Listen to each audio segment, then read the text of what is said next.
Indonesia muda, Indonesia muda, yang muda yang bicara, yang muda yang berkarya untuk Indonesia. Hanya di Indonesia Muda Club. Halo kawan-kawan BUMN, gimana kabarnya nih? Nah, kita ketemu lagi di IMC, Indonesia Muda Club. Kali ini, episode Indonesia Muda Club agak berbeda nih, karena kita bakal bikin secara Zoom dan online. Kenapa? Nah, karena hari ini kita bakal ngadirin teman-teman yang keren-keren. Nggak tahu nih keren atau enggak ya menurut kalian ya. Tapi menurut saya itu keren-keren yang lagi di luar negeri. Nggak tahu sih di luar negeri ini mereka pada kerja atau pada ngapain, kita nggak tahu. Tapi kita bakal langsung ngobrol sama teman-teman semua. Dan kayaknya udah pada kumpul semua nih di Zoom ya. Oke, mari kita sambut aja nih. Kita sambut, mari kita langsung aja ke mereka. Halo, welcome guys. Oke, halo semua. Udah pada datang semua nih ya. Saya nggak mau kenalan karena saya juga belum kenal. Jadi better dari teman-teman semua nih yang langsung kenalan sendiri-sendiri deh. Dari yang paling jauh dulu ya, dari yang dari USA ada nggak sih? Monggo, bisa kenalan mungkin? Ya, thank you Mas Dito. Selamat malam dari US, selamat pagi di Indonesia. Halo Mas. Selamat malam, siang, sore juga buat Mas Ramli, Mas Agung dan Mbak Gandes. Perkenalkan nama saya Hari Lubis. Saya dari Hutama Karya. Saat ini saya sedang menempuh MBA program di Indiana University di Kelley School of Business. Oke, ternyata yang pertama ada Mas Hari Lubis nih di Glasgow ya Mas ya, terkait bisnis ya USA. Mantap.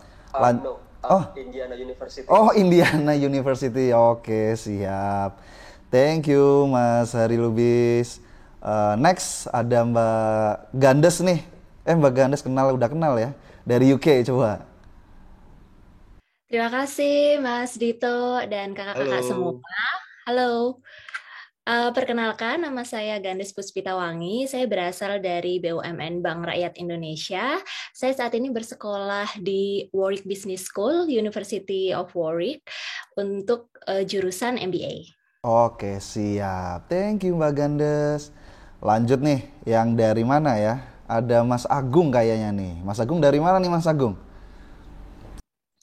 Terima kasih Mas Dito, salam kenal semua. Nama saya Agung Wahyudi.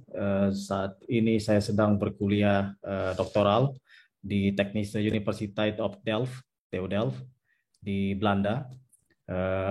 Ya, saya bekerja di PT Telekomunikasi Indonesia Tbk sejak tahun 2005. Jadi nggak muda lagi sebenarnya. Nggak apa-apa, tetap milenial, tetap anak muda BUMN ya kan, masih keren. Lagi S3 ya, mantap. Lanjut mungkin dari Mas Ramli ya, silakan Mas Ramli. Oke, terima kasih Mas Dito. Halo semuanya teman-teman. Nama saya Ramli Hardiman Situmeang. Jadi saya bekerja di PLN. Saat ini saya sedang menempuh studi S2 di KEPCO International Nuclear Graduate School. Jurusannya Energy Policy and Engineering. Oke, waduh kalau diulangin saya juga nggak bisa nih Mas, kayaknya pusing ya, susah ini kalau diulangin.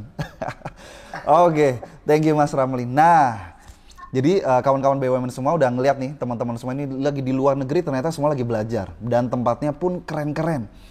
Jadi kayaknya kita bakal ngobrol-ngobrol bareng sama mereka di MC ini, satu persatu mungkin akan lebih mendalam lagi. Sekarang saya mau tanya nih ke teman-teman semua ya. Nanti mulai dari Mas Ramli, Mas Agung, Mbak Gandes, Mas Hari. Saya pengen tanya dulu nih ke Mas Ramli. Pertama tadi kan susah banget nih. Ceritain dong, kok bisa memilih jurusan dan kuliah seperti yang Mas Ramli lakukan sekarang? Gimana tuh ceritanya tuh? Saya dulu ya? Iya, boleh Mas Ramli silakan. Oke, jadi jurusan saya itu Energy Policy and Engineering ya. Jadi emang sekarang kan hot isunya lagi transisi energi ya, terutama di PLN, di RUPTL bisnisnya PLN ada perubahan ya, yang besar ya. Jadi ke depan kita porsi energi terbarukannya akan semakin besar. Ya. Jadi emang di Energy Policy and Engineering ini kita banyak belajar banyak hal ya, mulai dari ekonomi, dari finance, sampai ke sisi teknikal dari energi listrik kita sendiri, dari microgrid, sampai ke artificial intelligence juga kita belajar. Jadi ini kurikulumnya sangat menarik dan sangat relate sekali dengan isu-isu terkait transisi energi. Makanya saya tertarik ya untuk mengambil bidang studi ini gitu. Dan ini juga merupakan beasiswa kerjasama antara PLN dan kampusnya sendiri, yaitu Kings ya. Jadi emang dari PLN juga sudah menentukan jurusannya, dan karena ini emang isu yang sedang dihadapi ya PLN ya terkait transisi energi. Jadi saya emang tertarik sekali dengan jurusan ini gitu. Oke, menarik banget ya. Jadi pertama adalah karena ada isu-isu ya, isu dari PLN sendiri ataupun dunia sebenarnya Mas, isu global ya. Semua sudah mulai agak sedikit bergeser, jadi disrupsi secara global, betul gitu ya Mas Ramli ya. Dan terutama dan isu itu akan semakin lama, saya rasa isu itu akan semakin besar, mungkin seperti itu Mas Ramli. Sehingga ini contoh yang konkret, langsung pengen ke depan seperti apa, luar biasa. Thank you Mas Ramli. Dari Mas Agung nih, monggo dari Mas Agung. Mungkin ada cerita nih, kenapa milih S3 lagi, udah susah-susah S2, ini mau S3 pula. Waduh, nggak semua orang mau nih Mas. Gimana nih Mas Agung? Iya benar tuh Dito, nggak semua orang mau. Di Belanda sendiri nggak semua orang itu mau S3. S3 itu betul-betul penuh apa ya, betul-betul orang yang benar-benar mau berdedikasi untuk, karena 4 tahun ya, kurang lebih. 4 tahun, waduh, Iya, pusing. udah kayak satu. Kenapa Mas milih itu? Jadi pertama karena ya saya sudah hampir 10 tahun pada waktu itu dinas di Telkom ya. Belum pernah ada bukan beasiswa yang besar gitu kan, jumlahnya banyak gitu ya. Nah, apalagi S3. Nah, pada waktu itu ada kesempatan bukaan untuk S3 untuk karyawan, ditugaskan, tugas belajar, bukan inisiatif sendiri begitu ya. Jadi kesempatan ini nggak datang 2 kali. Terus yang kedua, ketika kesempatan itu datang, saya coba-coba cari nih. Kira-kira ya pertimbangan saya ada beberapa. Saya pilih negara yang indeks kemahalannya nggak terlalu tinggi. Pada waktu itu Delft itu 80%, Jakarta 60% gitu ya. Kayak New York itu 100%, Singapura, Melbourne itu 150% segitu ya. Dari numbeo.com. Kemudian yang kedua saya pilih juga negara yang nomboknya nggak terlalu gede untuk asuransi pendidikan anak, karena saya berencana mau ngajak keluarga. Gitu. Iya. Nah, terus ya akhirnya ketemulah TU Delft gitu ya. Terus juga Telkom punya list kampus mana yang bisa dituju begitu.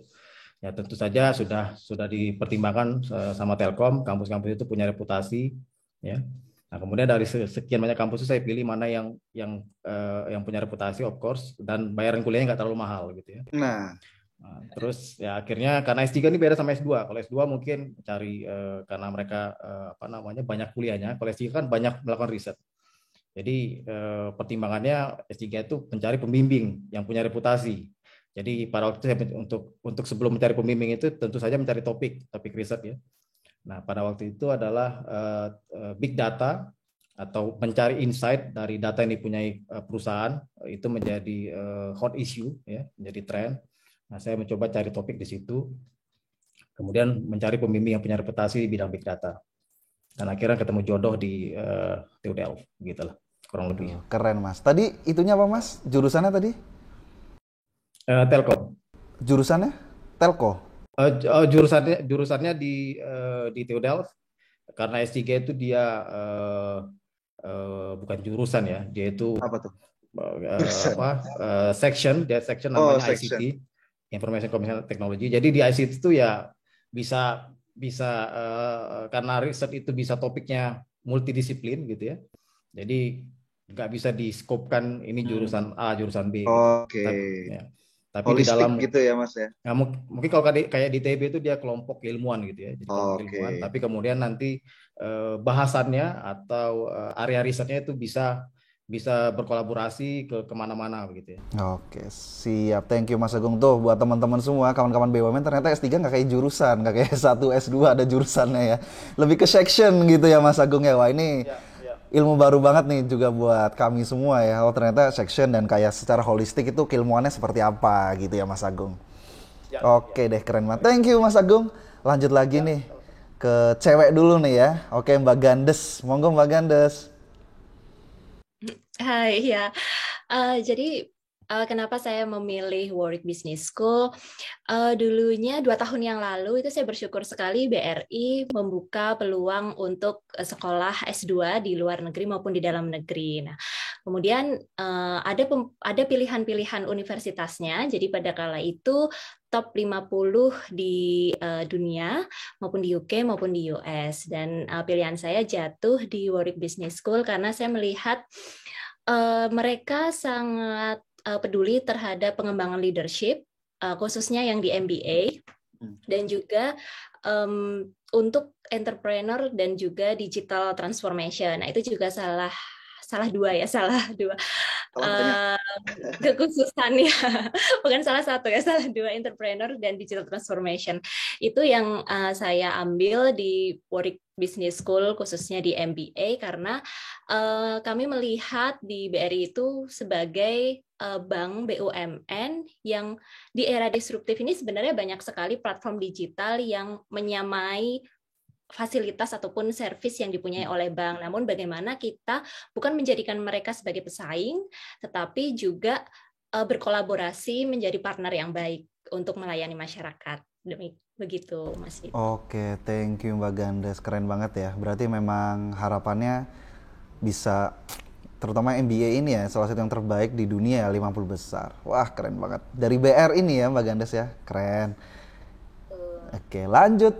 Adalah Mas Hari Lubis. Silakan Mas Hari Lubis. Thank you Mas Dito. Selamat malam teman-teman semuanya. Selamat pagi sih Jadi Mas, salah biasanya, Mas. satu, oh iya, selamat pagi Iya, buat iya. teman-teman di Indo.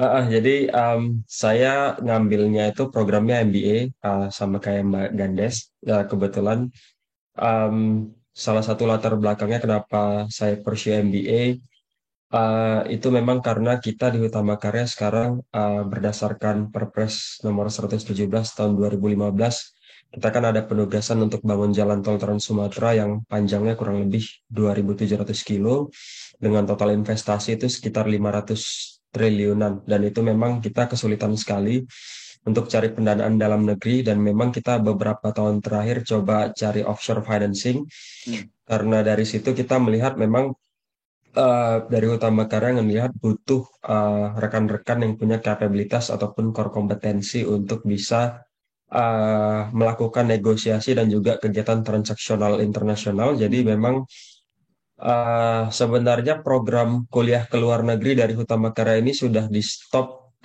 tahun lalu, tapi tahun ini kita mulai lagi. Saya yang berangkat pertama, insya Allah nanti akan ada 1 orang lagi tahun ini. Dan kenapa saya ngambil di Indiana University, khususnya di Kelley School of Business untuk program MBA, karena saya melihat di Kelley School of Business ini punya program spesifik di Strategic Finance dan Corporate Finance yang memang saya fokuskan untuk kegiatan transaksional buat pendanaan di rural area. Jadi contohnya kayak kita bangun jalan tol Trans Sumatera, itu kan salah satu wilayah yang kategorinya itu rural ya. Jadi memang bukan daerah-daerah yang mungkin sangat well developed seperti Jawa. Jadi kita memang butuh pendekatan-pendekatan khusus. Jadi kurang lebih seperti itu. Harapannya mungkin dari kampus sekarang ilmu yang saya bisa dapatkan bisa saya implementasikan mungkin nanti ke depannya buat perusahaan dan juga buat negara. Terima kasih Mas Tito. Mantap. Siap Mas Hari Lubis. Ternyata lebih ke jalan tol itu untuk lobbying dan lain-lain ya. Kayaknya memerlukan orang-orang yang khusus bisa di bidang itu ya, terutama internasional dan lain-lain gitu ya Mas Hari Lubis ya. Ya kurang lebih. Oke, keren banget. Oke, nah ini teman-teman semua ya, kawan-kawan BUMN tadi udah lihat nih bahwa teman-teman semua di luar negeri ternyata memang memiliki visi dan misinya masing-masing mereka, terutama untuk bangsa dan juga negara. Mau sudah nikah atau belum nikah, mereka tetap semangat nih untuk ke luar negeri. Dan mungkin pertanyaan terakhir nih, sebelum segmen pertama kita selesai, pertanyaan terakhir, ada nggak sih teman-teman semua culture shock saat pertama kali teman-teman semua itu di lokasi saat ini nih? Pasti kan ada kaget di Indonesia kayak gimana, di sana kayak gimana. Oke, ladies first dulu kayaknya ya. Kalau cewek kan perlu adaptasi kali nanti Mbak Gandes. Gimana dari Mbak Gandes? Punya anak, punya suami kan pasti ikut juga kan. Monggo Mas Gandes, Mbak Gandes. Oh ya, makasih itu. Culture shock sebenarnya bukan yang shock yang terus kaget banget sih, enggak. Ini ada sebenarnya satu cerita lucu sih. Ketika saya ketika saya pertama kali masuk ke UK dan juga mengalami masuk untuk minggu pertama, itu biasanya kalau di sini kan orang kalau ketemu tuh langsung nanya kan, how are you atau how you doing gitu kan. Nah, karena saya nggak tahu, maksudnya biasanya ternyata orang cukup jawabnya I'm fine atau I'm good, not too bad, kayak gitu. Nah, saya karena mungkin terbawa perasaan gitu, jadi saya ceritakan, jadi saya tambahkan 1-2 kalimat, loh kok kayak curhat gitu kan, kelamaan. Ternyata memang kalau orang setiap kali lewat pasti akan nanya kabarnya di sini, dan sebenarnya cukup aja jawab oke, I'm fine, oke, I'm good, terus balik nanya how you doing gitu. Jadi itu aja sih yang lucu. Jadi sempet kayak 1-2 minggu pertama itu ketika ditanya itu saya tambahkan 1-2 kalimat, oh saya sekarang sedang pusing nih, cari A, cari B, cari C, padahal mereka juga nggak mau dengar juga mungkin gitu. Ya. Nah, itu aja sih. Iya. Mungkin kitanya kepedean ya. Kalau Indonesia kan bahasa basinya tuh mungkin ada banyak ya. Kalau di sana kayaknya iya. Apa sih kamu kayak gitu kali ya? Apa sih lu gitu. Oke, itu keren banget. Itu berarti masukan buat kita. Jadi kalau pertama kali nih ke luar negeri nggak usah terlalu banyak kepedean deh ditanyain poin gitu ya. Padahal mereka cuma ya, emang bahasa basi mereka hanya kayak gitu. Jawabannya hanya singkat gitu ya, Mbak Gandes ya. Oke, siap. Lanjut dari Mas Hari Lubis, monggo silakan, ayo. Ada nggak sih yang unik pertama kali ini ada shock culture? Saya nggak tahu deh unik atau enggak ya. Kebetulan saya datang itu kan hampir 1 bulan lah ya. Dan ini di US tuh lagi summer. Jadi kalau lagi summer itu sorenya panjang bener, Mas. Jadi pas saya nyampe itu saya lihat jam, itu jam 8 malam kok masih terang gitu. Jadi saya butuh waktu kayaknya hampir sebulan baru saya jam tidurnya tuh bisa normal. Jadi Waduh. saya sempat kayak debat gitu juga. Saya kan bareng sama istri nih ke sini. Saya debat sama istri. Ini kita tadi tuh sebenarnya tidur udah lewatin malam atau enggak gitu. Soalnya pas kita tidur di luar masih terang, bangun terang lagi gitu. Jadi akhirnya saya paksain biar supaya bisa adjust time zone-nya. Saya paksain itu kalau tidur saya matiin semua lampu, kepala saya masukin selimut 3 minggu berturut-turut. Alhamdulillah akhirnya bisa menyesuaikan diri juga. Biar Gitu, kesannya Mas. gelap ya Mas Lubis ya Mas Hari ya. Iya betul. Ya alhamdulillah sekarang saya udah kerasa sih. Ini sekarang udah ngantuk-ngantuk juga. Alhamdulillah. Alhamdulillah. Jadi udah mulai kembali normal ya untuk memang perlu adaptasi yang luar biasa ya kalau berbeda sangat jauh dan terutama kan dari Katulistiwa dan menjauh itu kan pasti ada perbedaan ya Mas Hari ya. Oke, thank you. Lucu juga nih ya tadi ceritanya ya. Oke, lanjut Mas Agung, monggo Mas Agung. Ya ada yang shock, ada yang enggak gitu ya. Yang karena di Belanda ini kan negara barat ya, beda sekali sama negara timur atau Asia begitu ya secara umum. Jadi yang saya tidak merasakan shock itu makanan ya. Jadi nyampe di sini ternyata memang popularitas orang Indonesia di sini banyak gitu ya yang bermukim di Belanda, sehingga untuk mencari restoran Indonesia di Delft aja itu ada 4 atau 5 restoran gitu. Kemudian bahan makanan juga ada banyak sekali ditemukan toko-toko Asia yang menjual bahan bumbu-bumbu Indonesia begitu ya. Jadi untuk makanan saya nggak shock. Kemudian juga untuk beribadah di sini komunitas Turki dan Maroko-nya banyak. Ternyata gampang mencari masjid begitu ya. Kemudian Indonesia karena banyak tadi ada komunitas Muslim Indonesia di sini begitu. Jadi atau komunitas Muslim Belanda begitu. Jadi kita banyak kegiatan juga di sini. Kalau dari yang terasa shocknya itu adalah mungkin cuaca ya. Belanda terkenal cuacanya bisa berubah, hari ini panas, besok dingin begitu ya. Dan itu yang menyebabkan kadang-kadang anak-anak dan saya itu suka sakit gitu ya. Bukan karena dinginnya atau panasnya, tapi perubahan drastisnya itu. Setiap hari bisa berubah-ubah. Terus yang kedua juga apalagi mungkin Mbak Gandis juga tahu ya, karena beberapa minggu yang lalu heat wave panas sekali, dan panasnya itu beda sama Jakarta ya. Kalau Jakarta panasnya itu kelembapannya tinggi, jadi nggak terlalu panas. Di sini panasnya itu kelembapannya rendah, jadi betul-betul menyengat begitu, walaupun suhunya nggak sampai 40, mungkin sekitar 30 derajat, tapi sudah terasa panas sekali gitu, karena kelembapannya rendah. Terus juga anginnya kenceng banget, jadi pernah beberapa tahun begitu ya, ada kejadian itu sepeda aja mental gitu, ditiup sama angin, saking kencengnya anginnya gitu. Kemudian juga jadwal solar seperti dibilang sama Mas Hari tadi ya, karena antara summer sama winter itu beda sekali durasi siangnya gitu. Apalagi di Islandia itu cuma berapa menit kalau winter. Kalau di Belanda 4:30 jam 4 itu sudah maghrib gitu. Jadi kayak dari zuhur menuju maghrib itu kebut-kebutan gitu. Baru selesai zuhur udah mau asar lagi. Habis udah maghrib lagi karena 4:30 udah maghrib gitu. Tapi sebaliknya di summer panjang sekali. Jam 10 malam baru maghrib gitu. Jadi ya jadwal sholatnya yang itu. Ya yang sisi positifnya jelas di sini ya dulu waktu saya di ngantor di Jakarta gitu ya, public transport kan naik KRL ya, penuh banget kan. Kalau di sini public transport itu betul-betul inilah ya, betul-betul melimpah gitu ya, gampang mencari berbagai macam moda transport gitu ya. Kemudian juga orang Belanda kan sepedaan kemana-mana ya.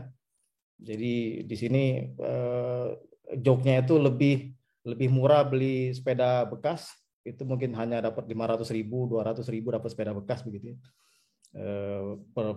Itu gampang sekali mencari sepeda bekas di sini, karena sepeda banyak sekali di sini. Oke, kurang lebih seperti itu ya, Mas Agung ya. Jadi lebih ke ya nggak terlalu shock, tapi ya memang ada beberapa terkait dengan cuaca seperti itu ya. Mungkin saya mikir gini, jangan Mas Agung di Belanda nggak terlalu shock karena kita sudah terbiasa dijajah dulu sama Belanda gitu ya. Jadi kayak ada rasa terbiasa gitu kali ya, 300 tahun katanya kan. Oke, thank you Mas Agung. Ternyata ya memang sudah ada yang terbiasanya ya, karena banyak komunitas di sana ya, mungkin di Inggris dan di tempat lain juga sama. Oke, lanjut dari Mas Ramli nih. Gimana dari Mas Ramli? Oh iya, kayak saya satu-satunya dari Asia ya. Nah, justru itu yang kita cari Mas, dari Asia juga nih. Culture shock Korea ya. Pertama soal bahasa ya.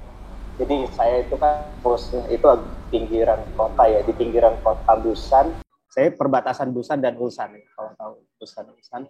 Jadi emang orang-orang lokal di sana itu jarang terpapar dengan orang-orang asing. Jadi emang bahasa Inggrisnya mereka itu sangat emang jarang yang bisa bahasa Inggris. Jadi emang berkomunikasi dengan orang lokal itu susah sekali, dan saya juga nggak ada persiapan untuk bahasa Koreanya ya. Dan tulisannya kan tulisan Korea ya. Jadi emang kayak ngerasa buta huruf ya, balik buta huruf lagi, kayak nggak bisa baca apa-apa, nggak bisa ngomong ke siapa-siapa gitu kalau keluar gitu. Terus soal aplikasi ya, kalau di Indo kan kita pakai WhatsApp ya. Nah mereka di sana itu nggak kenal WhatsApp, mereka itu pakainya KakaoTalk ya. Terus kita terbiasa pakai Google Map. Nah di sana itu Google Map itu terbatas ya. Jadi mereka jarang sekali pakai Google Map. Mereka ada aplikasi sendiri namanya Naver.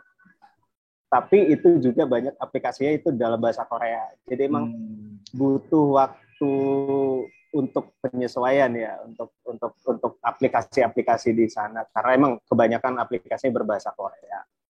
Nah, terus soal makanan ya, di Indo sebenarnya kan banyak ya restoran Korea ya. Ya benar. Tapi kayaknya di Indo itu rasanya udah di-adjust ke Indo deh. Jadi udah lebih berasa. Tapi aslinya makanan Korea itu kayak lebih plain ya, lebih kalau di Indo kan kita terbiasa dengan bumbu yang strong gitu ya. Kalau di Korea itu kebanyakan ikan, seafood juga mentah. Terus sop itu emang sop bening, nggak ada campuran yang lain-lain, cuman garam sama lada segala macam. Jadi emang rada susah sebenarnya untuk adjust lidah ke makanan Korea ya. Jadi sampai sana itu kangen sambal, kangen nasi padang, kangen warteg ya. Gitu soal makanan ya. Terus ya mungkin Korea nggak seindah yang di K-drama ya. Jadi jangan membayangkan Korea itu wah semuanya tampan-tampan dan cantik-cantik kayak di apa K-pop ya. Ya realitanya ya Ya udah ya sama aja semuanya ya. ya banyak rakyat biasa yang ya, Iya. gitu lah. Iya. Kayaknya hati-hati banget Mas Ramli kalau ngomong tentang perkoreaan ini. Takut kenapa Mas Ramli? Takut banyak yang diserang nanti kalau yang nonton ya. Oke. Iya. Sorry. Iya, berarti intinya sih sebenarnya kalau dari cuaca itu sama ya Mas ya, karena kita nggak terlalu banyak jauh karena kita sama-sama di Asia. Cuma makanan aja yang kita expect-nya beda. Karena di Indonesia kalau makanan Korea seperti itu, kalau di Korea sendiri ternyata beda, ada agak plain ya, agak flat gitu. Rasanya ya biasa-biasa aja gitu ya. Oke lah, Mas Ramli di sana udah nikah? Belum nikah?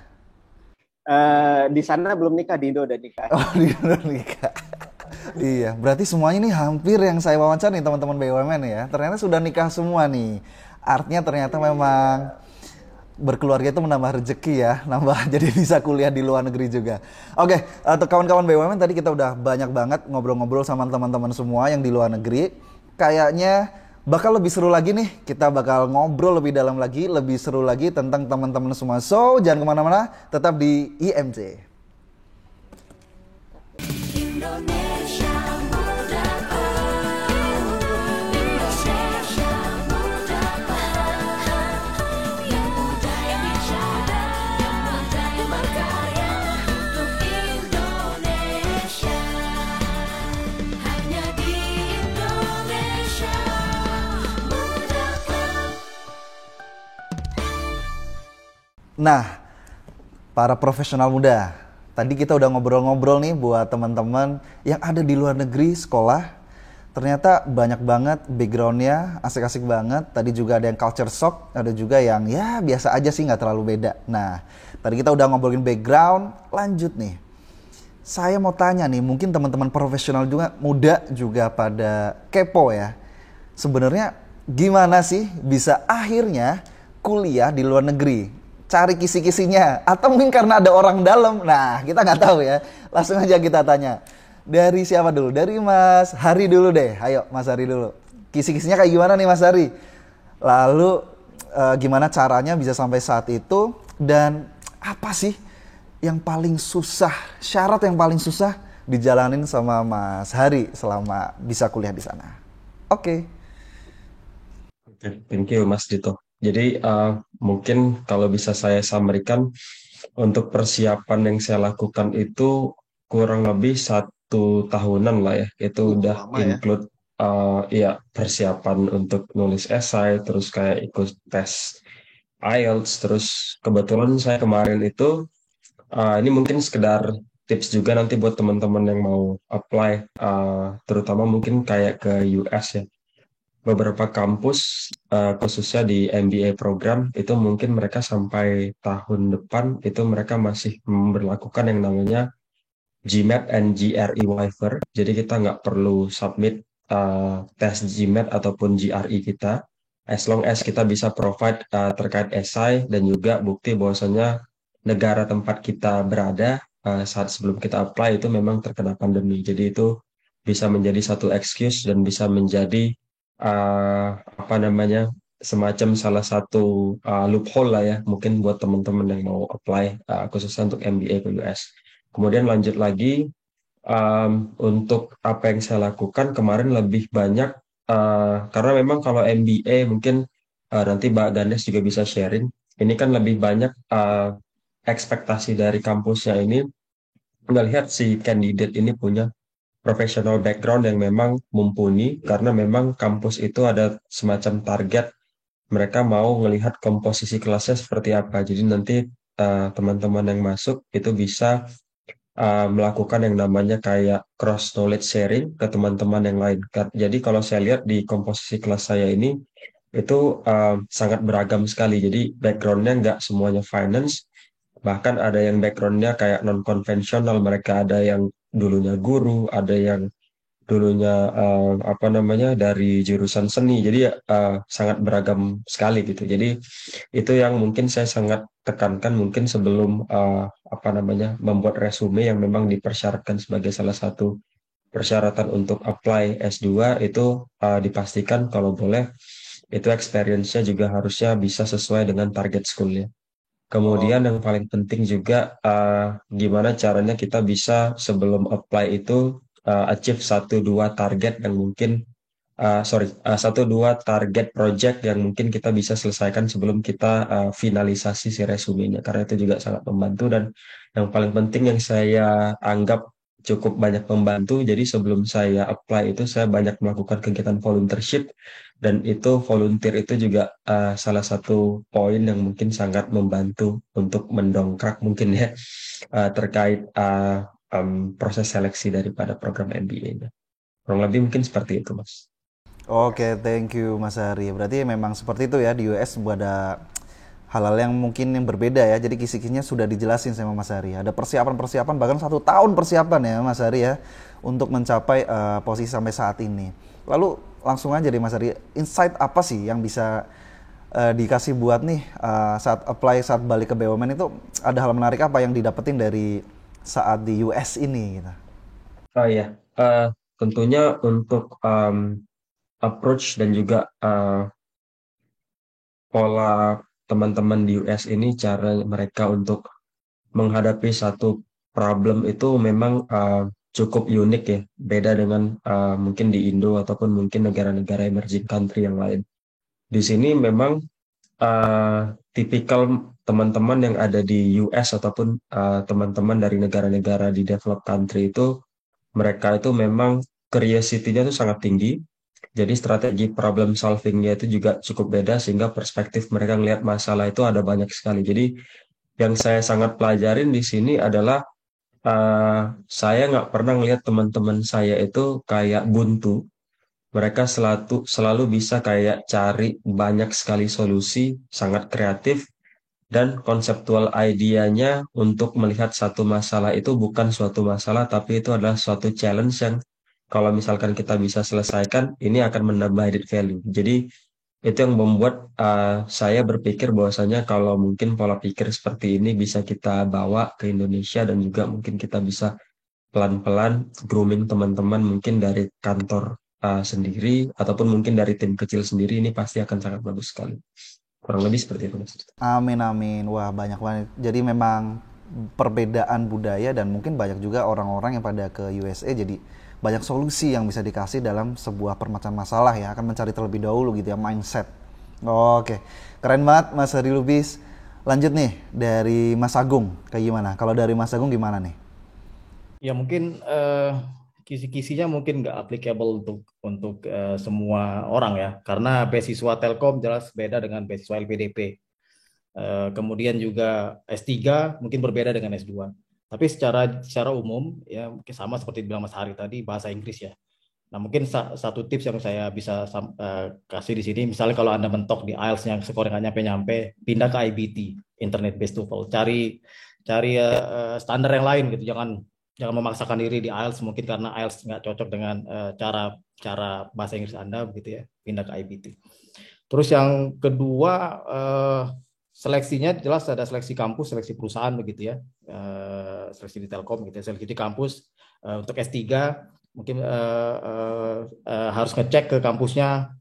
Ada beberapa kampus yang rolling admission, kayak di Eropa rata-rata rolling admission. Anda bisa kontak profesor kapanpun, setelah kapanpun, kemudian dia kalau sudah oke dengan Anda, dia akan keluarkan LOA, letter of acceptance. Tapi ada beberapa kampus kayak di Korea, di Asia gitu, di Hong Kong itu dia periodic admission. Jadi dia hanya buka 2 kali setahun begitu. Jadi Anda tidak bisa dapat LOA sewaktu-waktu. Nah ini penting Anda cek antara admission sama admission periodnya sama deadline beasiswa kalau misalnya mau mencari beasiswa. Terus juga karena S3 ini ditentukan sama profesor kita, cara pembimbing kita, itu makanya korespondensi yang proper dengan pembimbing gitu ya. Misalnya tipsnya adalah kalau Anda nge-email gitu, jangan email di jam tidurnya dia gitu. Iya. Anda cek misalnya, kalau saya dulu trik saya menggunakan schedule email delivery ya. Google kan ada fitur itu. Ya, saya cek, saya kirim jam 8 pagi di waktu Belanda gitu. Walaupun saya ngetiknya katakanlah siang di waktu Indonesia. Gitu. Kemudian juga sampaikan kepada pembimbing bahwa saya membawa funding sendiri, apakah itu dari BUMN, LPDP, atau beasiswa orang tua, begitu ya. Itu membuat chance Anda lebih besar karena profesor menerima calon mahasiswa S3 gratis begitu ya, akan dibimbing mengerjakan proyeknya dia. Jadi ya senang banget begitu. Dan dia tidak capek-capek harus menyediakan funding gitu ya. Kemudian juga ya kayak saya sudah 10 tahun nggak nulis riset begitu ya, kemudian harus masuk ke riset, itu tantangannya cukup berat begitu ya. Jadi ya harus kalau mau S3 harus coba mulai membuat riset proposal, menulis karya ilmiah dan sebagainya. Ya, sampai keluar letter of acceptance. Ya kemudian dari perusahaan begitu ya, dari perusahaan mungkin nggak applicable untuk semua begitu ya. Tapi ada beberapa tips di sini. Saya dulu bikin kayak frequently asked question. Kira-kira apa sih bakal ditanyakan interviewer di Telkom gitu ya? Dari motivasi, dari ya seperti wawancara kita hari ini lah. Ke depan mau seperti apa begitu ya, bidang ilmu apa yang mau digeluti segala macam. Nah, tipsnya adalah kita harus jujur tapi strategik juga, harus strategik. Maksudnya kalau ditanya apa weakness Anda, jangan bilang saya malas begitu kan. Jawabnya strategik, apa weakness Anda? Saya orangnya suka berdebat.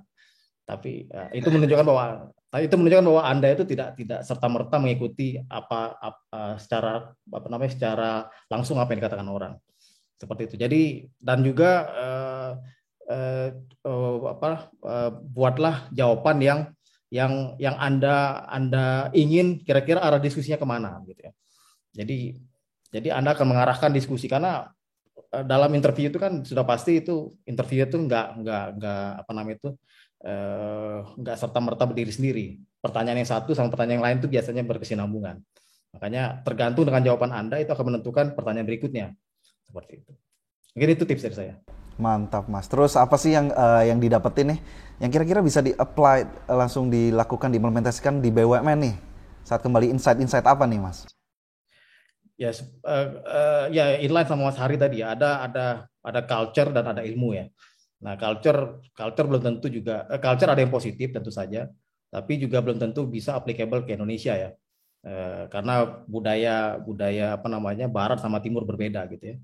Karena kalau kita baca buku Esmoglu ya, While Nations Fail, jadi nggak ada kaitan antara budaya atau culture dengan kemajuan suatu bangsa.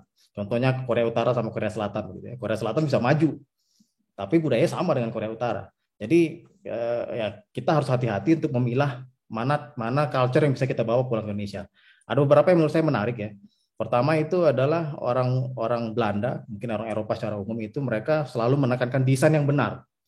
Jadi mereka nggak langsung masuk ujuk-ujuk implementasi, tapi mereka desain yang benar. Desainnya itu harus dengan tough review ya, kemudian harus dengan alignment dengan semua stakeholders, semua orang-orang yang berkepentingan begitu ya. Nah, desainnya itu harus proper, harus diuji gitu. Setelah desain itu benar, baru mereka masuk ke tahap implementasi, dan proses yang compliance itu emas. Mereka istilahnya itu di sini boleh korupsi tapi harus comply gitu ya. Jadi mereka itu korupsi yang comply gitu ya. Kalau saya bilang begitu. Bahaya juga tapi ya Mas ya. Tapi kalau kita bilang ini nggak secara etik nggak benar, tapi comply gitu. Makanya mereka akan berusaha membuat aturan atau proses yang benar-benar kalau mereka tahu bahwa ini ada celah, mereka akan perbaiki. Maka proses compliance itu menjadi, dan anak kecil kayak anak saya itu sudah dididik bagaimana mereka comply terhadap aturan, menyeberang jalan segala macam gitu. Terus dan juga ya bidang keilmuan ya, terus IT dan data governance seperti itu. Nah, terus ada satu yang mungkin saya kira nggak cocok, kayak misalnya flat hierarchy ya. Di sini kan orangnya anak kecil itu langsung manggil nama aja kepada orang tua gitu, karena mereka sistemnya flat hierarchy. Profesor saya nggak mau dipanggil dengan profesor, langsung panggil nama begitu. Jadi mereka sistemnya egalitarian begitu, tapi belum tentu juga cocok dibawa ke Indonesia gitu. Kita nggak mungkin manggil profesor atau dengan orang tua dengan nama langsung, nggak mungkin kan, seperti itu. Jadi ya itu yang positif, yang maksudnya hal-hal yang bisa saya rasakan, yang bisa mungkin diterapkan di Indonesia gitu. Oke, siap Mas. Berarti memang seperti itu ya. Ternyata memang banyak yang comply, harus bisa pintar-pintar mengcomply dan juga culture-culture semacam itu ya. Mungkin di Eropa mayoritas seperti itu memanggil nama langsung gitu ya. Kalau di Indonesia bisa digaplok kita plak gitu kan, bisa dipecat jadi anak gitu. Oke, thank you Mas Agung. Lanjut yang masih sama-sama di Eropa, monggo dari Mbak Gandes, silakan. Ya, terima kasih. Menarik sekali cerita dari Mas Hari dan Mas Agung. Nah, kalau dari saya dulu persiapan itu sekitar 1 tahun. 1 tahun baik dari seleksi di perusahaan di BRI maupun kemudian seleksi di universitas-universitas. Nah, kalau challenge ketika persiapan saat di Bank Rakyat Indonesia ketika membuka beasiswa itu kami ada beberapa tahapan seperti TPA, kemudian ada TOEFL dan lain-lain. Menurut saya yang paling susah itu TPA ya, tes potensi akademik, karena kan kita udah lama sekali ya kayak nggak belajar hitung-hitungan atau kayak iya ya kan yang belajar soal-soal gitu. Jadi kita memang perlu mempersiapkan itu, kita perlu belajar dulu sebelum tes. Kemudian setelah kita terpilih dari beberapa aplikan, kemudian kita diminta untuk apply ke top 50 universitas. Itu yang pertama adalah kenali jurusan apa yang sebenarnya kita pengen. Jurusannya dulu, kita pengen jurusan apa, kemudian baru universitasnya apa. Kalau saya dulu begitu ya, jurusan dulu, kemudian universitasnya. Karena ketika jurusan sudah kita pegang, misalkan, oh saya pengen MBA, kita bisa tahu MBA di sekolah mana yang memang terbaik gitu. Baik itu di UK atau di US atau di Asia ataupun di Eropa. Gitu. Nah, kemudian saya buat list waktu dulu ada 3 list yang utama, yaitu universitas yang mimpi yang kita sulit banget menggapainya karena secara persaingan ketat, secara persyaratannya juga susah. Itu ada 3 universitas impian. Kemudian yang kedua adalah yang sesuai realitas, yang bagus, namun kita yakin kita masih bisa. Kalau kita berjuang, kita masih bisa gitu. Kemudian yang ketiga adalah yang udah pasti kita bisa. Gitu. Jadi saya buat 3, masing-masing ada 5 universitas, jadi total ada 15 universitas yang saya persiapkan. Nah, setelah itu saya buat Excel, Microsoft Excel, apa aja persyaratan dari 15 universitas itu, dan mulai menyusun essay berdasarkan ketentuan dari universitasnya. Karena sesuai Mas Hari dan Mas Agung tadi ceritakan, essay juga di masing-masing universitas itu berbeda-beda gitu, apa yang mereka ingin tahu dari kita gitu. Jadi salah satu tips juga adalah be genuine and honest tentang diri kita sendiri gitu. Jadi tidak mengada-ada ketika membuat essay, tapi memang apa yang terjadi, keunikan apa yang ada di diri kita ketika di BUMN masing-masing ketika bekerja sehari-hari. Dulu di salah satu essay saya menceritakan tentang apa yang terjadi ketika di keseharian saat di BUMN, yaitu memanage satu tim yang memang 90% tim membernya adalah laki-laki. Nah, itu salah satu mungkin keunikan yang bisa kita ceritakan di essay, dan juga betul apabila ada pencapaian juga kita tulis juga di essay tersebut. Nah, selanjutnya yang basic requirement seperti IELTS, GMAT itu memang betul universitas tertentu ada yang membutuhkan GMAT, tapi betul kata Mas Hari bahwa GMAT itu saat ini bisa waiver. Namun dulu di UK, di Warwick Business School ini, kita tidak bisa waiver 100%, tapi kita bisa meminta Warwick Test. Jadi semacam GMAT, namun itu dari universitas, dan lebih manageable lah ya. Kalau GMAT, saya pernah coba GMAT itu habis setengah hari ikut GMAT test, habis itu kayak rasanya mau pingsan kan gitu. Kalau ini masih manageable, sekitar 2 jam mengerjakan. Nah, total itu mungkin ya beberapa kisi-kisi dulu saat mencari universitas. Siap, mantap. Berarti kalau sekarang itu termasuknya adalah yang impian, yang realistis atau yang sudah pasti bisa nih yang sekarang ini dari Mbak Gandes ini? Yang memang yang diinginkan. Iya ya, baik, aman ya jawabannya ya. Oke. Lalu apa sih yang di sekolah yang sekarang ini yang bisa insight buat nanti nih bisa di applicable di BUMN yang masing-masing gitu. Di BUMN terutama di BRI ya kalau dari Mbak Gandes. Kira-kira apa sih? Sebenarnya banyak banget yang pengalaman dan pengetahuan yang didapat di sini. Mungkin secara garis besarnya ada dua. Yang pertama adalah knowledge, yang kedua adalah culture.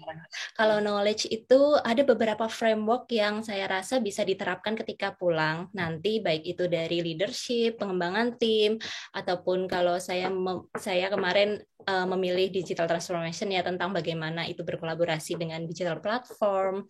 Itu saya rasa sangat bisa diterapkan ketika nanti pulang di BRI.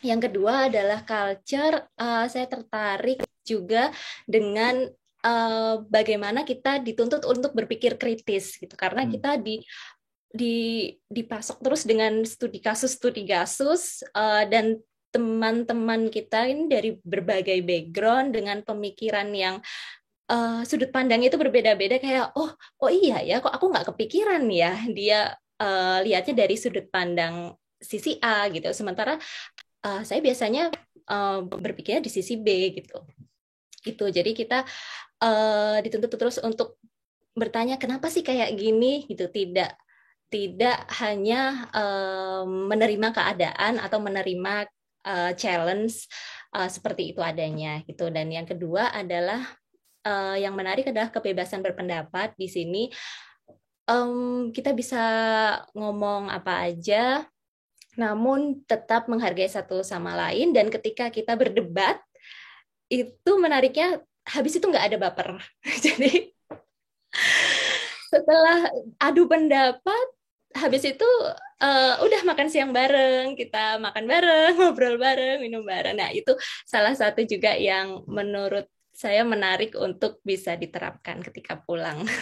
Oke, bener banget sih, kadang-kadang kalau kita discuss itu baper ya.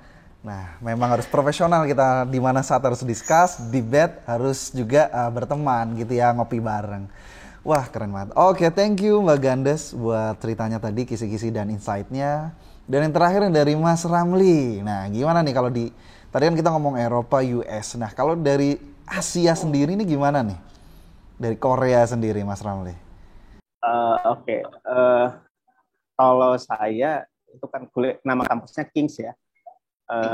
Emang ini kampusnya hanya master graduate aja, jadi nggak ada S1-nya, jadi cuma adanya S2 gitu, dan jurusannya juga cuma ada 2, jadi energy policy sama nuclear engineering. Jadi emang ini kampus kecil ya, dan ini juga langsung dibawahi sama KEPCO. KEPCO itu kayak PLN-nya Korea gitu ya.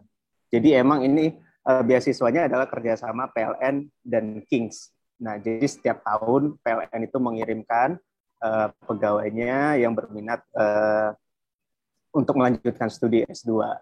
Nah, jadi ada seleksi internal di PLN-nya sendiri. Kita buat esai, buat video profile dan motivasi dan kontribusi dan rencana karir seperti itu ya. Jadi seleksinya itu ada beberapa tahap ya, mulai dari seleksi administrasi, terus ada seleksi wawancara, ada juga seleksi TOEFL ya. Jadi kita emang langsung tes TOEFL bareng ya. Dan untungnya dibiayain sama PLN juga ya. Dan terakhir itu 5 besar yang terpilih itu apply ke kampusnya, dan kampusnya akan memilih nanti. Jadi tahun ini 3, tahun lalu ada 2 mahasiswa yang dipilih, tahun ini 3 mahasiswa. Jadi sekarang kita ada 3 orang di sana, dan emang setiap tahun ada mereka ngasih slot ke PLN untuk mengirimkan mahasiswanya. Jadi kurang lebih seperti itu proses seleksinya di PLN maupun di kampusnya sendiri ya. Dan tahapan yang paling kalau dibilang paling semua sebenarnya tahapan ada tantangan sendiri ya. Cuman menulis esai itu menurut saya punya tantangan sendiri ya, karena kita emang kayak tadi Mbak Gandes bilang, kita itu harus jujur, genuine sama diri sendiri gitu. Jadi selain itu kita juga harus tahu nih kelebihan kita apa dan maunya kita itu sebenarnya apa, motivasinya kita itu apa, dan kita harus mengenali diri kita sendiri dulu ya. Kayak kita butuh kontemplasi untuk sebenarnya saya motivasi S2 itu buat apa sih gitu ya, dan saya mau kemana setelah ini, apa kontribusi saya. Dan itu kalau misalnya kita mengarang atau mengada-ngada itu kelihatan ya. Dari esai ini itu, dan pas wawancara itu akan kelihatan. Dan ketika kita sudah menulis esai yang bagus, kita udah mengenali diri kita sendiri, nah pada saat wawancara itu nanti lebih gampang. Jadi tipsnya emang kita butuh kontemplasi, kita butuh tahu diri kita sendiri, kita butuh mengenali ya. Kadang ada uniknya, kadang kita itu nggak sadar ternyata kita sudah punya beberapa pencapaian, tapi kita nggak sadar kalau itu ternyata penting, pencapaian itu penting. Itu saya rasakan gitu. Iya, berarti memang harus bisa mengenali diri sendiri, kita mau kenali itu. Lalu apa sih insight-nya? Apakah nggak jauh beda nih antara pemikiran dari teman-teman di Korea dan juga di Indonesia gitu? Apakah memang ada yang berbeda nih, Mas? Nah, insight-nya uniknya kalau misalnya tadi saya dengar dari teman-teman di Eropa kan bebas berpendapat ya, ke umur berapa aja, ke senior atau kemana. Uniknya kalau di Korea itu masih kayak Asia pada umumnya, jadi ada hierarki sosialnya ya. Jadi kita itu harus sangat hormat pada senior. Jadi emang apalagi di Korea sendiri itu senior itu sangat dihormati. Bahkan untuk menyajikan minuman saja itu ada caranya, nggak bisa sembarangan gitu. Kalau misalnya ini makan bareng nih, kita nggak boleh makan duluan kalau misalnya ada senior di situ, harus nunggu. Bahkan menurut saya mereka hierarki sosialnya lebih ketat daripada Indonesia gitu ya. Jadi emang mereka sangat menghormati senior di Korea. Dan untuk inside culture, mereka ada budaya namanya pali-pali. Jadi semua harus serba cepat. Selesaikan secepat mungkin, tapi harus perfect. Jadi nggak boleh salah-salah juga gitu. Jadi mereka mengerjakan sesuatu itu harus cepat, secepat mungkin gitu. Jadi nggak boleh ditunda-tunda. Terus yang satu yang saya kagumi, mereka sangat menghargai yang namanya data pribadi ya. Jadi saya punya pengalaman menarik nih ya. Jadi ada pengumuman ya. Jadi saya ditugaskan, tolong dong ini dibuang gitu ya. Ada selebar kertas. Jadi isinya ada nama-nama mahasiswa, ada ID-nya dan segala macam. Jadi saya buang aja gitu ke tong sampah. Oh no, nggak boleh gitu. Itu harus di shredding, dihancurkan karena di situ ada data pribadi mahasiswa. Jadi se-concern itu mereka dengan data-data pribadi yang kita sendiri. Oh iya, di Indo KTP aja dibuang gitu aja ya Kak. Fotokopi KTP dan banyak data pribadi kita yang emang sembarangan sekali gitu. Jadi bungkus rames ya Mas ya? Fotokopi KTP jadi bungkus rames ya kan? Iya. Mereka concern sekali, dan yang hal lain saya kagumi adalah mereka masing-masing itu mengerjakan tugasnya emang mereka perfeksionis ya menurut saya. Jadi dengan apapun pekerjaannya sampai tukang sapu atau apa, dan mereka sangat dihargai di sana, profesi sekecil apapun gitu. Dan banyak lansia dipekerjakan. Jadi rata-rata di sana untuk petugas kebersihan atau di tempat publik ya, misalnya di taman atau di museum, kebanyakan itu petugasnya adalah lansia yang tidak butuh skill khusus sebenarnya ya. Dan itu banyak dipekerjakan lansia karena memang di Korea itu persentase lansia cukup tinggi ya di sana. Dan untuk knowledge-nya sendiri, saya di sana ada belajar microgrid namanya ya. Jadi microgrid itu kayak sistem kelistrikan di pulau kecil ya. Jadi bagaimana mendesain atau semacam feasibility study ya, sebuah desain kelistrikan dengan energi terbarukan kayak solar, eh, Solar apa cell. solar cell atau wind. eh, eh, jadi kita belajar bagaimana desain yang oke, yang secara finansial, visible secara finansial maupun secara teknis. Dan saya rasa Indonesia itu kan negara kepulauan ya. Jadi emang ini ilmu yang cukup penting untuk Indonesia, apalagi nanti ke depannya kita porsi energi terbarukannya emang akan cukup tinggi. Kalau nggak salah 25% ya sampai 2030. Jadi ini insight yang menurut saya sangat penting dan sangat penting untuk dipelajari juga nanti untuk teman-teman yang tertarik di bidang energi terbarukan ataupun kelistrikan secara umum. Bener banget, terutama kita di negara kepulauan ya Mas ya. Pasti juga banyak daerah-daerah terpencil yang harus bisa didesain dengan baik terkait dengan kelistrikan. Ya, benar-benar. Oke, luar biasa ya. Jadi sebenarnya kalau para profesional muda ini ya, kawan-kawan BUMN melihat insight-insightnya banyak banget. Dari kisi-kisinya juga semua hampir sama, nggak ada yang persiapannya itu sebentar.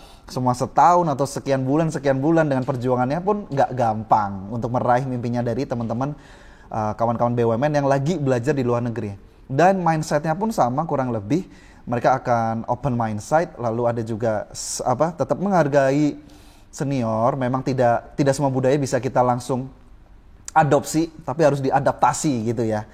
Nah, para profesional muda, kita udah dapat nih kisi-kisinya kayak gimana tadi, keren-keren banget. Lalu apa yang susah, lalu mau kayak gimana sih nanti kalau ke Indonesia tadi ya, di applicable di Indonesia seperti apa. Nah, kita udah dapat isinya dan nanti terakhir sebentar lagi kita bakal tahu nih, apalagi yang menarik buat teman-teman semua, apakah mau balik ke Indonesia atau enggak? Nah itu, mari kita lihat sebentar lagi. Indonesia muda, Indonesia muda, yang muda yang bicara, yang muda yang berkarya untuk Indonesia. Hanya di Indonesia Muda Club. Oke nih, profesional muda, para kawan-kawan BUMN, teman-teman BUMN di seluruh Indonesia. Tadi kita udah ngobrolin yang pertama tentang background mereka. Wah, udah banyak banget ternyata dari BUMN, dari HK, PLN, BRI, dan juga Telkom. Dan mereka ngapain aja di sana? Ternyata mereka kuliahnya apa aja tadi udah dijelasin panjang lebar. Lalu di segmen kedua kita udah ngobrol terkait dengan kisi-kisinya kayak gimana sih, cara-caranya kayak gimana. Lalu insight-insight seru apa yang bisa mungkin dari sana dibawa ke Indonesia, terutama di BUMN-nya masing-masing. Nah, sekarang nih menuju ke akhir segmen kita bakal ngobrolin pertanyaan yang kemarin sempat rame buat teman-teman yang lagi kuliah di luar negeri. Apa tuh? Mereka itu di sana cita-cita ngapain? Lalu mau balik ke Indonesia atau enggak? Nah, ini saya minta jujur nih ke teman-teman semua ya. Mau balik atau enggak ke Indonesia? Kalau balik itu kenapa? Kalau enggak itu kenapa? Kayak gitu ya. Oke deh, boleh dari ladies first dulu deh. Dari Mbak Gandes dulu, boleh, monggo silakan. Pastinya balik tuh. Oke, siap, Kalau balik ya. balik atau enggak, pastinya balik. Karena jujur di sini memang fasilitas seperti transportasi umum, terus pendidikan itu juga bagus. Namun tetap yang namanya tanah air atau kampung halaman itu yang paling membuat kita nyaman, dan kita juga bisa mengembangkan apa yang kita dapat di sini di sana. Mengembangkan apa yang kita dapat di sini itu dikembangkan di sana gitu. Jadi jawabannya pasti balik ke Indonesia. Oke gitu. Terus apa sih kira-kira saat kebalik Indonesia ini bakal ngapain cita-citanya? Lalu bakal berperan penting gak sih kuliah yang di sana itu? Oke. Bakal berperan penting atau enggak, pastinya ilmu dan culture atau budaya yang didapat di sini yang positif itu bisa diterapkan di sana. Dan harapan saya juga nanti ketika kembali ke BUMN, yaitu kembali ke Bank Rakyat Indonesia, saya bisa langsung berkontribusi untuk menerapkan ilmu yang saya dapat di sini untuk pengembangan bisnis di sana. Amin, amin, amin. Ya, yang penting udah balik ya. Semoga nanti BRI terutama BUMN Mbak Gandes bisa langsung nih, udah ada kotaknya buat Mbak Gandes nih, siap langsung jalan gitu ya. Semoga seperti itu, amin. Oke, lanjut dari Mas Ramli nih. Gimana kalau dari Mas Ramli? Mau balik nggak nih? Atau udah asik di Korea ya kan? Ya, kalau ditanya balik apa enggak ya pasti balik sih. Ya, sama Pasti kayak ya. Mbak Apa mau balik? Gandes, sama kayak Mbak Gandes ya. Emang di luar negeri itu fasilitas oke, transportasi publik oke, tapi Indonesia itu paling ngangenin. Ya, jadi emang udah paling nyaman sih di Indonesia untuk berkarir, untuk tinggal ya. Jadi pasti balik dan berkontribusi dengan apa yang sudah kita dapatkan ya, ilmu maupun pengalaman yang tadi kayak budaya-budaya yang baik akan kita bawa ke Indonesia dan mudah-mudahan ya kita punya kesempatan untuk berkontribusi lebih baik. Amin amin. Alhamdulillah masih mau balik nih. Thank you Mas Ramli. Mungkin dari Mas Hari Lubis gimana nih? Di USA ya kan? Kotanya para pelancong dunia ke sana semua. Nggak sekalian migrasi nih Mas Hari Lubis. Gimana nih Mas Hari Lubis? Ngeri saya pertanyaannya Mas, direkam lagi nih. Intinya intinya balik Mas, karena Balik ya. gimana pun benar tadi yang sudah disampaikan Mas Ramli, Mbak Gandes, bahwasanya memang senikmat apapun di negeri orang ya. To be honest, saya waktu datang ke sini tuh memang melihat hampir semuanya itu ada gitu dan kayak semuanya itu sangat terintegrasi. Jadi kayak benar-benar di depan jari aja dari handphone tuh semuanya kita bisa akses, kemana-mana juga dekat, transportasi juga enak, udaranya juga enak gitu kan, dan juga mungkin dari sisi um, tingkat kriminalitasnya juga rendah gitu. Jadi istilahnya kalau misalkan punya keluarga di sini aman lah gitu, mau keluar jam berapa aja juga enak, dan apa-apa juga dari sisi apa namanya jarak itu juga sangat terjangkau, nggak ada macet lah compare tuh kayak di Jakarta. Tapi tetap apapun yang terjadi masih jauh lebih enak di negara sendiri, baik dari sisi mungkin tadi kesempatan berkarirnya, kemudian yang kedua dari sisi kenyamanannya, kemudian mungkin belum lagi kita juga punya keluarga, punya orang tua yang nggak mungkin juga kita tinggal jauh-jauh kan gitu. Nggak mau juga kan jadi anak durhaka. Dan juga tentunya kita punya moral hazard juga. Kita juga punya utang sama kantor dibiayain nggak murah. Jadi itu juga pasti menjadi salah satu considerations. Dan tentunya apa yang sudah ada di sini itu kan semuanya juga berkat apa namanya doa orang tua, doa teman-teman kita, doa keluarga kita. Jadi artinya kita juga nggak boleh egois. Kita pulang kita bawa satu hal added value, bukan hanya mungkin ke perusahaan, juga mungkin ke lingkungan kita, dan harapannya mungkin ke depan setelah pulang dari sekolah personally buat saya mudah-mudahan kontribusinya bisa lebih bagus lagi gitu Oh, Mas Dito banget. thank you Mas Hari. Jadi sebenarnya semoga HK juga sudah mempersiapkan ya untuk kedatangannya Mas Hari mungkin sebentar lagi. Oke, nah ini yang terakhir nih. Amin ya robbal alamin. Amin, amin, amin. Yang terakhir nih Mas Agung. Kenapa terakhir? Karena saya tahu kalau di Belanda itu nggak jauh beda. Banyak orang Indonesia. Kayaknya nyaman-nyaman aja. Nah ini gimana nih Mas Agung? S3-nya 4 tahun lagi di sana. Gimana Mas Agung? Mau balik gak nih Mas Agung? Nih Mas Dito nih ngomporin nih. Ya, ya wajib balik Mas karena begitu berangkat saya tanda tangan kontrak berapa tahun ikatan dinas begitu ya. Dan itu adalah kontrak, itu adalah hutang yang dibawa mati gitu ya. Jadi wajib balik. Setelah saya balik ngapain?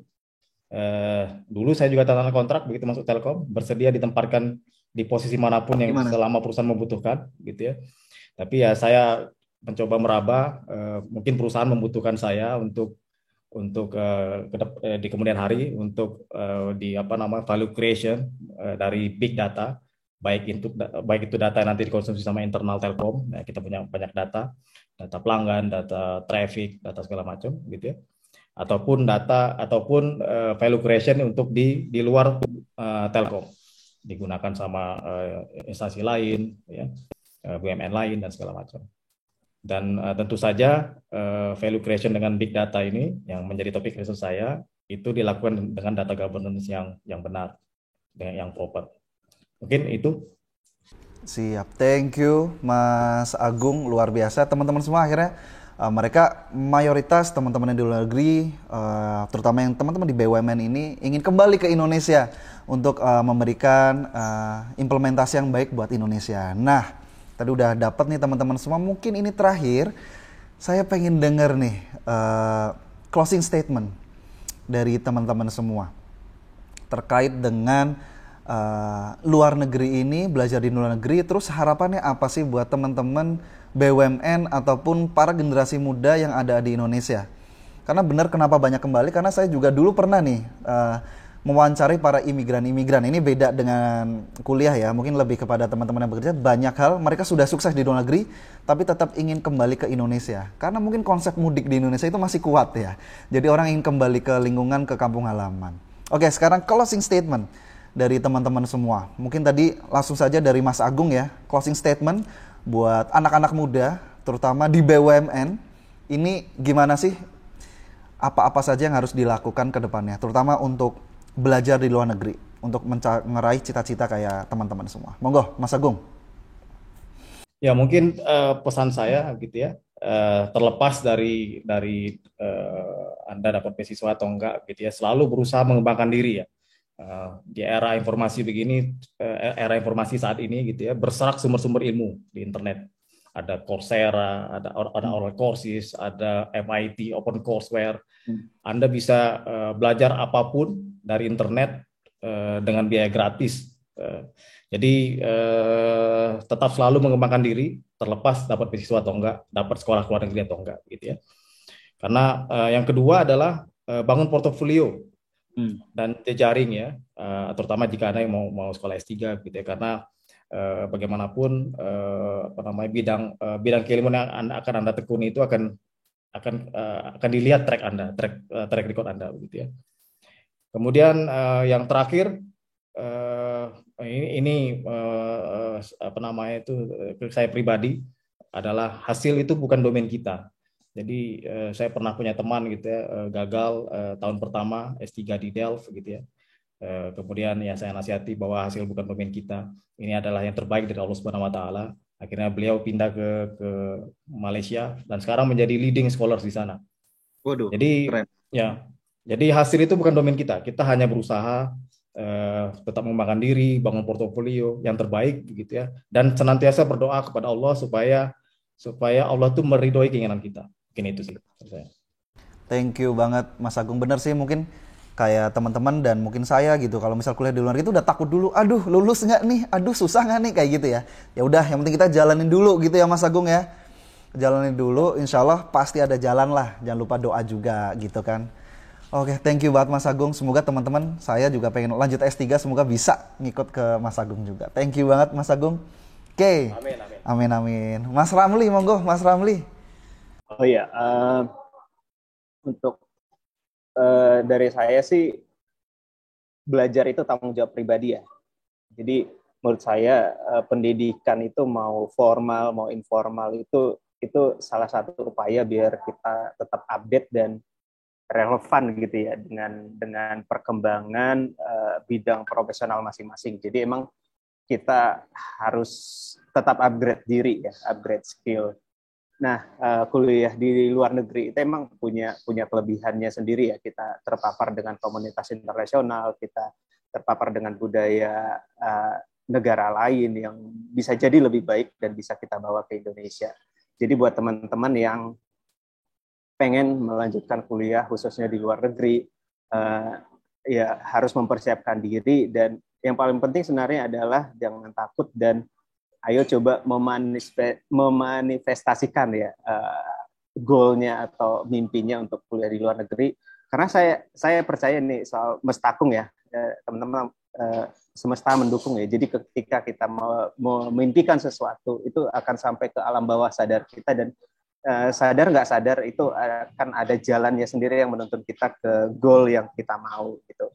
Dan yang penting juga adalah siapkan mental. Jadi kuliah di luar negeri itu nggak selamanya indah seperti yang teman-teman lihat di Instagram gitu ya. Jadi emang di Instagram itu kita akan menunjukkan hal-hal yang indah saja gitu. Tapi sebenarnya di balik itu juga akan ada stres ya. Mungkin teman-teman yang di luar negeri yang tahu bagaimana kita kesepian mungkin ya di negara lain gitu, gimana kita kangen masakan Indonesia gitu ya. Jadi memang juga harus mempersiapkan diri, mempersiapkan mental untuk kuliah di luar negeri. Itu aja sih dari saya. Siap, thank you Mas Ramli. Ternyata tidak seindah apa yang kalian lihat gitu ya. Nggak selalu, nggak selalu ya. Jadi emang ada indahnya, tapi nggak selalu seindah yang di Instagram ya. Jadi jangan membayangkan jalan-jalan terus ya. Betul. Dan Mas Takung, benar Mas Takung ya. Kita harus punya love of attraction gitu ya. Kita harus mikir positif yang hingga akhirnya itu semesta akan mengumpulkan gitu ya. Alam itu akan mengumpulkan hingga kita mencapai apa yang kita inginkan. Bener banget. Thank you banget Mas Ramli. Lanjut ke Mas Hari Lubis. Silakan Mas Hari untuk closing statement-nya. Sebenarnya tadi yang sudah disampaikan Mas Agung, Mas Ramli itu udah sangat menggambarkan sekali sih. Kalau boleh saya sampaikan mungkin tadi poinnya dari Mas Agung itu benar sekali. Terlepas kita dapat atau nggak dapat beasiswa, dan mungkin tadi kalimat sambungannya mungkin dari Mas Ramli, itu memang belajar tanggung jawab pribadi kita. Jadi di era saat sekarang ini sangat disayangkan ya kalau anak muda ngabisin waktunya itu cuma main sosial media aja, sementara dari HP-nya itu dia sebenarnya bisa banyak sekali belajar. Kalau saya pribadi sebenarnya mikirnya seperti ini sih. Kalau kita harus jauh-jauh belajar ke luar negeri, sementara ilmu yang kita bisa dapatkan kita bisa ambil dari internet ataupun dari YouTube ataupun dari open source yang lain gitu kan, ngapain kita ke sini jauh-jauh. Tapi ada yang namanya, kalau bagi saya pribadi, ada mimpi pribadi juga, ada goals-goals pribadi yang mungkin saya nggak dapatkan kalau saya cuma belajar open source. Kalau saya mungkin dari sisi poin-poin yang sangat memotivasi saya sendiri, jadi waktu tahun 2020, waktu saya nikah sama istri saya, itu kita waktu itu ada harapan kita bisa honeymoon lah gitu, keluar gitu. Boro-boro mau honeymoon, kita resepsi aja nggak bisa karena pandemi gitu. Ya saya sih alhamdulillah keluar uang buat resepsinya dikit doang gitu, tapi tetap ada tanggung jawab moral.